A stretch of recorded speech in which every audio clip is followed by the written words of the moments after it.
So, morning everyone. Today we are continuing with the second part of our lesson on terminal velocity.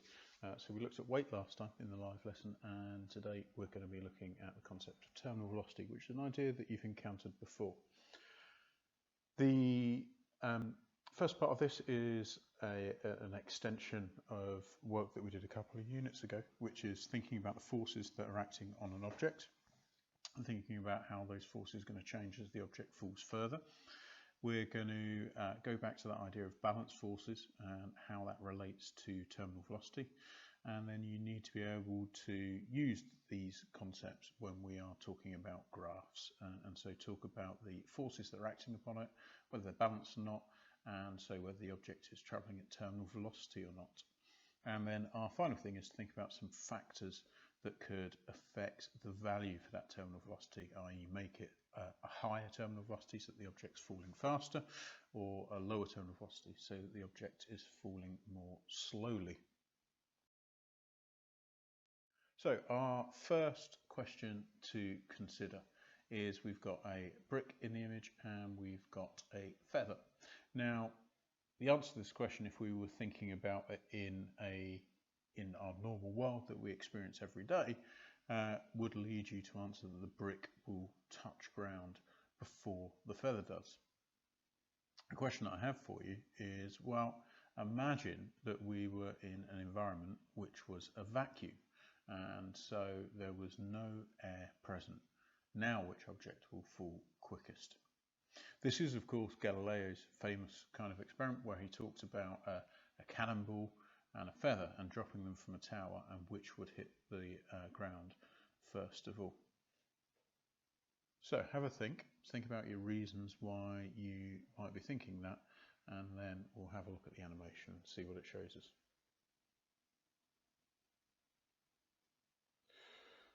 So that image there shows us that both objects fell at the same time in this mock-up model of falling in an environment where there were no air particles in the way, and so no air resistance. You might not believe me when we are talking about these two things. So there are two videos here. The first one is a relatively famous video of an experiment that was done on the moon, where one of the astronauts there dropped a hammer and a feather, and you can have a watch of that. Picture's pretty grainy, and see which touches the ground first of all. And then the second one is a far higher quality video of Brian Cox in his recent program, where they drop a bowling ball in essence and a feather, or a load of feathers, in a vacuum, and you can see what the outcome actually is. So I'd like you to pause video at this point and to follow those links either off the PowerPoint or through the Show My Homework, please, and watch those two.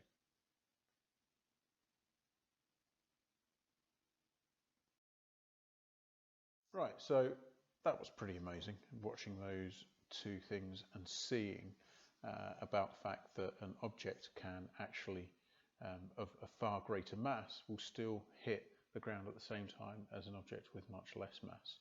But what we need to be able to do is actually be able to explain that. So one of the things that we can do is we can begin to think about the force that an object falls with using some equations. So we looked at this last time. Weight is equal to mass times by gravitational field strength, so W equals mg. And so we were using that last lesson, and we had the idea that the Earth's gravitational field was about 9.8 newtons per kilogram, and whereas on Jupiter we were talking about being like 24. So values differ, and so the weight of an object differs in different gravitational field strengths. Newton's second law was, of course, this F equals ma equation, so force is equal to mass times acceleration. Now remember, weight is a force, so we could also say that weight is equal to mass times by acceleration. And so if we think about an object, for a falling object, if there are no other forces acting upon it, then the resultant force on it will be its weight. Okay, so an object's in free fall, the only thing that is the resultant force that's acting upon that object is its weight, and so it will be falling freely. So what we can say is that its acceleration due to gravity will be equal to force divided by mass. Okay, so we know that acceleration, if we cover up the A up here, we get force divided by mass. So that allows us to work out its acceleration. So this will allow us to work out how fast the object's accelerating as it's falling. But if we combine that with our equation W equals mg, then we can say that force, so the weight in this case, is equal to the mass times by the gravitational field strength. So we can replace the force in this equation here with m times g. Now if we have mass divided by mass, then what happens is those two masses cancel one another out, and so we can say that the acceleration due to gravity is equal to the gravitational field strength. So therefore, acceleration is not dependent on mass. So a large object, a large mass object, will fall at the same rate, the gravitational field strength, as a much lighter object, which is what we saw in that video with the feathers and the bowling ball hitting the ground at the same time, because they were both falling at the same rate. They were both accelerating at the same time because their acceleration was not dependent on the mass. So what we can say is that acceleration is due to gravity, so therefore is equal to the gravitational field strength. So close to Earth, an object is going to accelerate downwards at a constant acceleration of 9.8 meters per second squared. And so remember that diagram that we had last lesson where we showed the gravitational field around the Earth and those lines of force and how close they were. And once we got further away, those lines of force became further apart. So here we have an object which is falling in a liquid. So imagine that we had a measuring cylinder and we filled it up, say, with some oil, and we dropped a ball in it. Now what we could do is we could investigate how that object falls and its acceleration and its speed at which it is falling through its passage through that liquid, that oil, as it moved down. So if we think at first, I want you to pause the video and I want you to identify the forces that would be acting upon this ball at the start. Then I want you to think about what the forces would be acting on the ball midway through and whether those forces have changed in size. And then just before it's hit the ground, what could you say about the forces acting on it? How have they changed? So pause the video now, have a think about that. So hopefully you will have identified the fact that the forces acting upon the ball at first will just be weight. Okay, so weight, of course, is that force of gravity pulling down on that mass, and so if this were on Earth, it would be falling at 9.8 newtons per kilogram.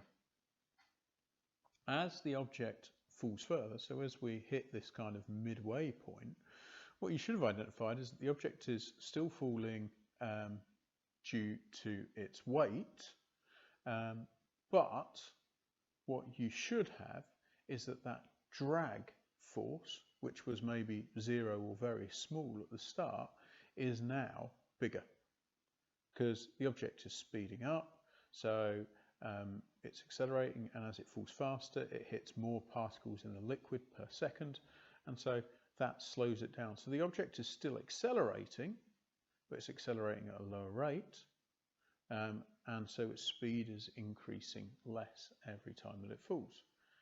As we get to the bottom, then we'd be identifying the fact that the weight and the drag are now equal in size. So we could say that the forces acting on that object are balanced. And so this object will now be falling at a constant speed. Now that constant speed we can explain as being terminal velocity. So the maximum speed that a falling object can reach when moving through something, be that air or be that a liquid.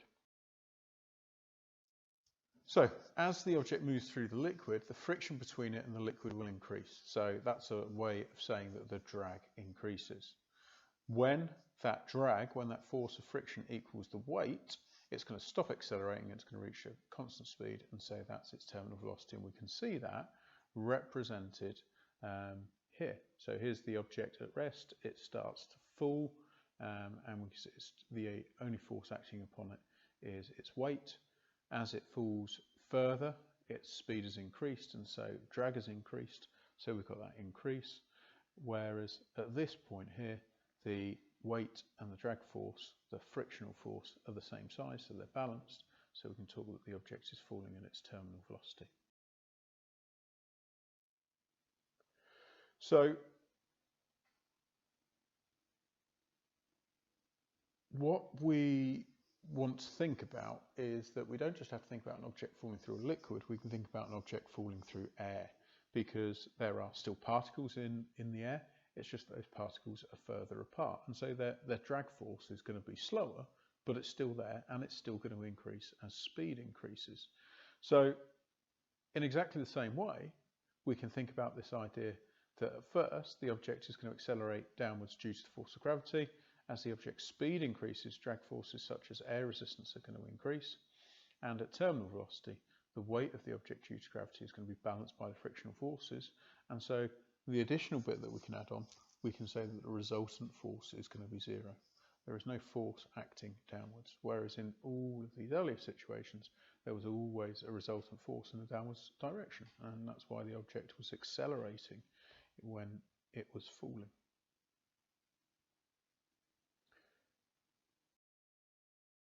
Okay, so graphically, what does that look like? So here we've got time for our object falling, and we've got velocity, so speed as the object is falling. And what we can see at first is that we have this very steep gradient, and so the object's accelerating very quickly. But then we get that the object is still accelerating, but not at the same rate. And then the object is falling at this constant speed, which is this terminal velocity. So you have a go at trying to explain what happens between A and B. Pause video. So between A and B, we'd say that the object accelerates at first because of the force of gravity. So its speed increases, it's going to be accelerating. So between A and B, we can talk that the resultant force is acting downwards because the frictional force acting against it is less than the weight of the object. So the resultant force is downwards. So if we think now between B and C, pause the video, see what you would say. So between B and C, we can say that the object is still accelerating, but its acceleration is decreasing as time increases. Its speed is increasing, but by a smaller amount.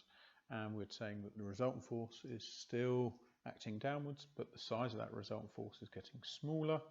And the reason for that is because the frictional force is increasing as the speed increases, but the frictional force is still less than the weight, so the resultant force is still downwards.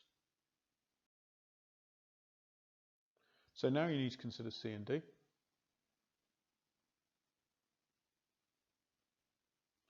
So you should be saying that between C and D, the object is not accelerating anymore. So we can say that we've reached terminal velocity. It's going to be falling at a steady speed. Its speed isn't going to be changing. It's not going to be accelerating or slowing down. And so we can say that the resultant force is zero because the speed is not changing. And the reason for that is that the friction force has now reached the same size. It's equal to the weight of the object, and so they are now balanced. So that object is still going to be falling. That's really important. The only time it will stop falling is when it hits the ground. So here's a question for you to think about. What do you think the effect of viscosity, so the thickness of the liquid or the density of the liquid, would be on the speed of a drop falling within that liquid?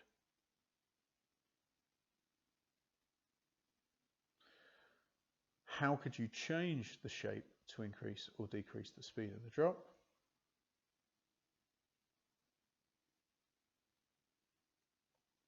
And what is the most aerodynamic shape therefore? So a hint for the most aerodynamic shape, you need to be thinking about something that is falling, a liquid that falls.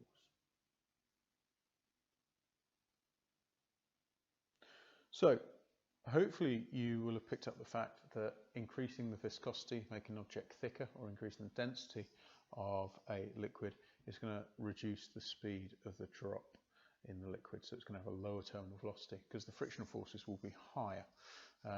So the resultant force will be smaller, still be downwards, but it will be smaller.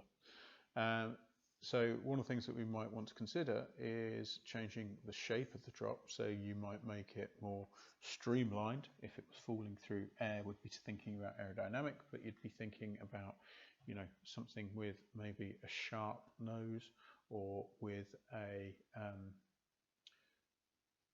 very low surface area across the nose of it. And so therefore our most aerodynamic shape is actually this. It's a teardrop.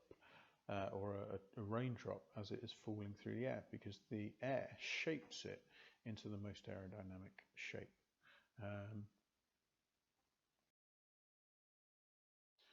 So now we want to think about someone falling through the air. So we're going to think about a parachutist. So we've got a skydiver, just jumped out of a plane. So let's think about the forces that are going to be acting upon him. So when he first jumps out, gravity is going to be acting on his mass, so that weight is going to cause him to accelerate. There's a large resultant force that is going to be acting downwards. And so we can say that the resultant force is in direction of weight downwards, and so he is going to fall and he is going to accelerate, as we can see him doing that. So midway down, we want to think about what's happened to the weight. Well, the weight hasn't changed. Okay, the force of gravity is still the same. He's still going to be falling due to gravity. However, as he's falling faster, air resistance gets bigger. And the reason for that is because he's coming into contact with more and more air particles. So his body's got to force his way through those air particles. Resultant force is still there. It's in direction of weight, but we can see this arrow is going to take away from the length of this arrow because they're acting in opposite directions. So the resultant force is going to be smaller, but he's still going to be falling, but he's not going to accelerate as fast. Right, so just before the parachute opens, what we should be noticing here is that the air resistance has got bigger because he's falling faster and faster and faster, and it's got so big now that it's actually the same size as his weight. So we could talk about the fact that these two forces are balanced. What we can therefore say is the resultant force is 0. So he is going to continue falling, but he's not going to change his speed anymore. So there's going to be no acceleration. So they're going to be traveling at a constant velocity, and that constant velocity will be his maximum velocity. And so we would call that the terminal velocity. Now, he could change his terminal velocity. He could make it higher or lower. And we'll see one way in which he could make it lower in a second. But one way in which to make it higher would be to go into a dive, because that would cause him to fall faster, because he would be more streamlined as a result. So have a think about this graph. What does it show us? So what we should have noticed is that both the objects fall at the same rate pretty much initially in the first kind of 0.05 seconds, but the object in liquid, because the frictional forces are higher, begins its rate of increase slows down, so it accelerates less and less and less until the force is acting upon that object to balance. So we've got a lower terminal velocity for that object falling through a liquid than we do for that object falling through the air, because air is less dense than a liquid. So what factors could affect the terminal velocity of an object? So how could this skydiver change himself in order to change the value of his terminal velocity? So we want to think about the driving force that an object could generate. So if that gentleman had a rocket pack or a fan on his back, he could increase his driving force, and so that would cause him to fall through the air more rapidly. We've talked about streamlining or aerodynamicity for the object. So when he falls like that, he's going to fall at a lower terminal velocity than he would if he was falling head first. And the density or viscosity of the fluid, and we consider gas a fluid for purposes of an object falling through it, is also going to affect it, as we've seen from that last graph. So this can all be represented graphically, and what I would like you to do at this point is to have a go at writing your own explanation for what happens at 1, 2, 3, 4 and 5. So write down or verbally think of what would be happening at each of these stages. Try and explain it using the language that we've discussed, and then we'll check their answers. So pause the video now and have a go at writing some explanations for 1 to 5.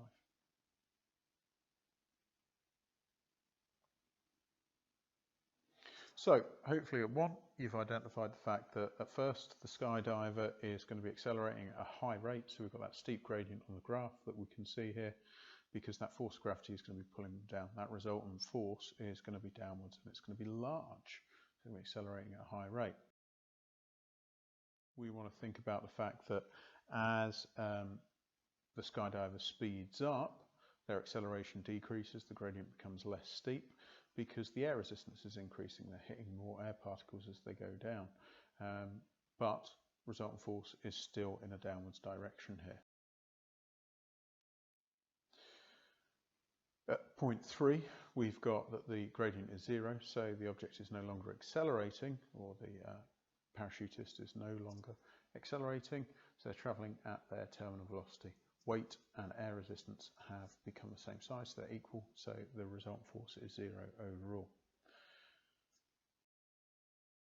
Now 4 is where it begins to get interesting, because at this point here is when we have the canopy being opened, and so what we can see is that there is a deceleration because the speed decreases, and we see it's very sharp at first and then it's kind of leveling off.